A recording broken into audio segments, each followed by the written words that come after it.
తెలంగాణలో బారులు తీరిన ఓటర్ని చూసినటువంటి రాజకీయ పక్షాలు ఎవరికి వాళ్లే మా వల్లనే మా కోసమే అన్నటువంటి ఫీలింగ్లో కాంగ్రెస్ పార్టీ ఏమనుకుంటోంది, మేము బస్సుల్ని ఓకే చేసాం, అట్లాగే 500 రూపాయల గ్యాస్ సిలిండర్ ఇచ్చేసాం, యూనిట్లు 200 కరెంటు యూనిట్లకు ఫ్రీ ఇచ్చాం కాబట్టి మహిళలందరూ బారులు తీరి ఓట్లేశారు, అట్లాగే గ్రామీణ ప్రాంత ఓటర్లు ఓట్లేశారు కాబట్టి మనకే లాభం అనుకుంటోంది.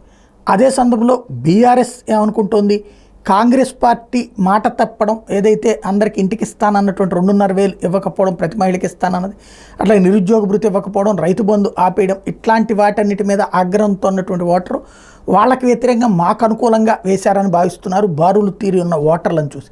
అదే సందర్భంలో భారతీయ జనతా పార్టీ జాతీయ స్థాయిలో మోడీ హవా, మొన్ననే బీఆర్ఎస్ ఓటమి, ఇప్పుడు కాంగ్రెస్ పార్టీ ఇస్తానని చెప్పిన వాటిలలో 1% ఇచ్చి 99% అని చెప్పుకుంటున్నటువంటి దశలో అది తమకి లబ్ధి చేకూరుతోంది. ఆ ప్రజలందరూ కూడా వాళ్ళని చూసాం వీళ్ళని చూసామని ఇప్పుడు బీజేపీ వైపుకి మూవ్ అవుతున్నారు. అందుకే ఇంత బారులు తీరారు, పల్లె ప్రాంతాల్లో మరింత బారులు తీరడానికి కారణం ఇదేనని మరొక వైపున భారతీయ జనతా పార్టీ భావిస్తోంది.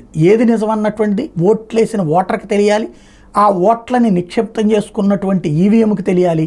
జూన్ 4వ తారీఖు దాకా భగవంతుడికే ఎరుక.